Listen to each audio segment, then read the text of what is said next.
So whilst as fans we may still be recovering from the late drama of the game against Wolves, the players and the manager do not have such luxury, because now attention's turned to the game this weekend against West Ham, with the action coming thick and fast at the moment. So, how can Erik ten Hag set up in this game? How can he win? What are the tactical keys? You guessed it, we're going to look at it. So we're going to start off by discussing the starting 11 which Ten Hag should use in this game. Now this is something which we discussed in a live stream on the channel. If you want to join them in the future, subscribe, notifications on, all that good stuff, and you can get involved. I think we all agreed Onana should start the game in goal. Not necessarily in the best form at the moment, but we saw for the second goal against Wolves just how useful his passing ability can be from the back. So for me, he's a no-brainer in goal. Also, pretty much a no-brainer at left-back. Luke Shaw should start this game. I'm pretty sure he will start this game unless he needs to be protected because of recent injury problems. We saw the other night how good he is when he plays on the left-hand side with Marcus Rashford. The Wolves game, actually the first time the two of them have started together on the left-hand side this season. Absolutely bonkers, because when they play together they are so good, and we saw that the other night. That needs to continue. As does the partnership in the defence. Lisandro Martinez at left centre-back, yes please. He did have some ice on that ankle the other day. I think it's fine. It seems like it was a precautionary situation. Erik ten Hag confirmed that in his press conference. It was also the other ankle to the one which he injured before, so hopefully nothing too serious. Hopefully he can play again alongside Raphael Varane, a player who himself has had injury problems, but I think we all agree that is our best centre-back pairing at the club. With Lisandro Martinez being kind of the aggressor, going in strong on the tackle, the ball-playing ability, Varane covering round, being our box defender, it works really nicely. And to complete the defence, Diogo Dalot alongside them didn't really put a foot wrong the other night against Wolves. I thought it was a really good performance, inverting into midfield at times overlapping, good counter-pressing, all round a good game.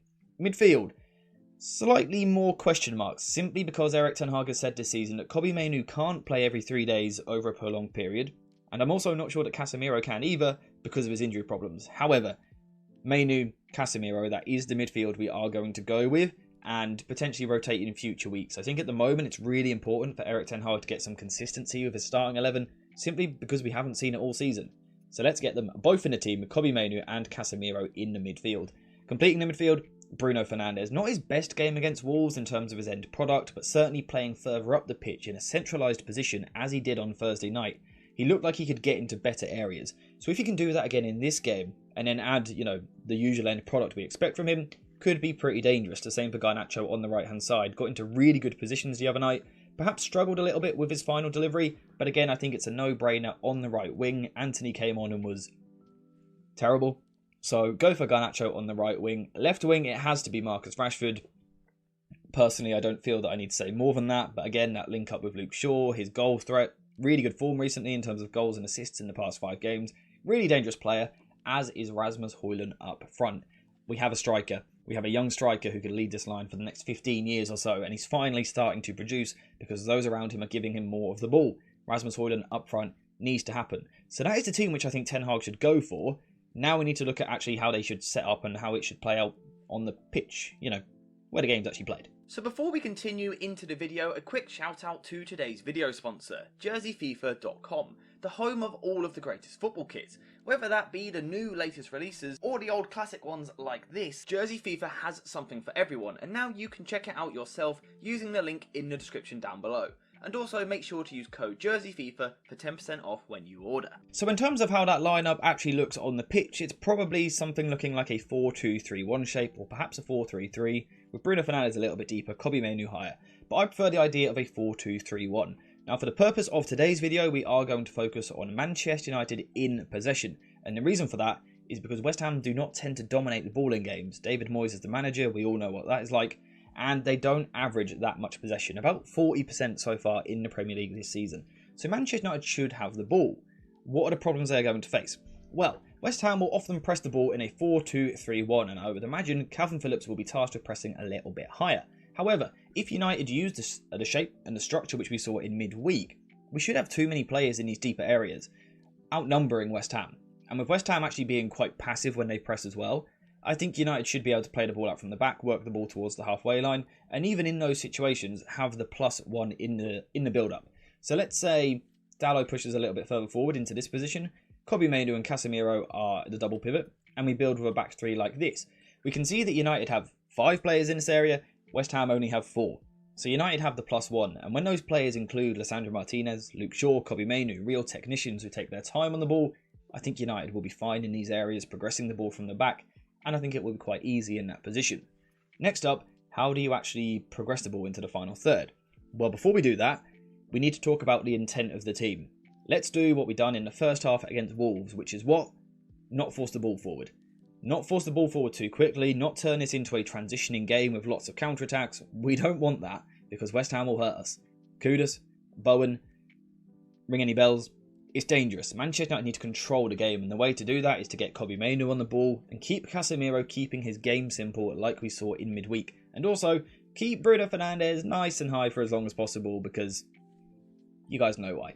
So, that is the approach that Manchester United should use. In terms of how we progress the ball forward from here, I think this sort of 3-2-4-1 shape is the key. With, of course, rotations that Erik ten Hag loves. Sometimes Kobbie Mainoo in a double pivot, sometimes Dalot. I'm sure the back three will rotate. The important thing here is initially having the overload in midfield, but also the fact that we can actually really hurt West Ham out wide. Now, the reason for this is because the likes of Ward-Prowse and Kudus defend pretty narrow.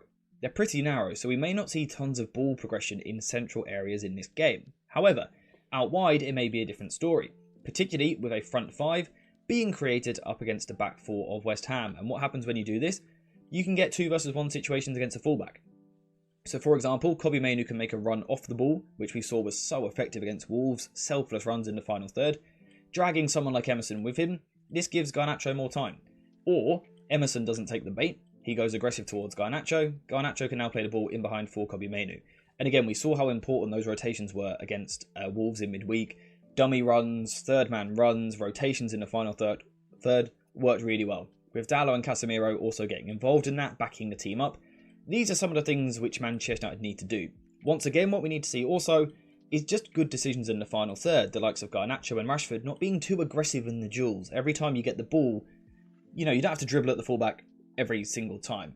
In recent weeks they have, in midweek they didn't, and in midweek it was much better. The team performance was much better because of it, because United had, dare I say it, control at times in that game, and we need to see the same against West Ham. If we do that, if we combine well in the attacking areas out wide, I think United have a lot of potential to win this game, and I'm reasonably confident going into it. With that front five overloading the back line, particularly look out for Bruno Fernandes in here, also Luke Shaw as well.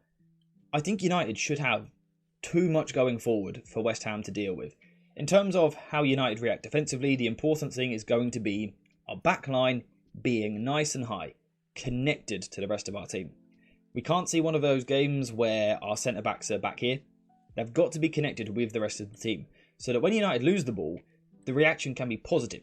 Players like Rasmus Højlund can press, and we know he's really good at doing that. Bruno Fernandes can go towards the ball. If our whole team goes in the same direction, towards the ball, put West Ham under a little bit of pressure in these areas, you could go a long way to stopping West Ham from playing in the transition. And ultimately, I think that will be one of West Ham's biggest threats. And one of the things I think Ten Hag really needs to deal with in this game. Set pieces from West Ham, of course, but the transitioning threat is the real thing for me, which I think Manchester United need to avoid. The way to do that is to have the ball, control the ball more, get a better rest defence structure, a better counter press, things like that, of course. But by having the ball more, you have control of the game. And then from there, you've got key players in the final third. Rashford, Kobbie Mainoo now apparently can do it as well. I think United will have enough to win this game, but we will have to wait and see. Let me know what you guys think in the comments down below. Subscribe while you're there.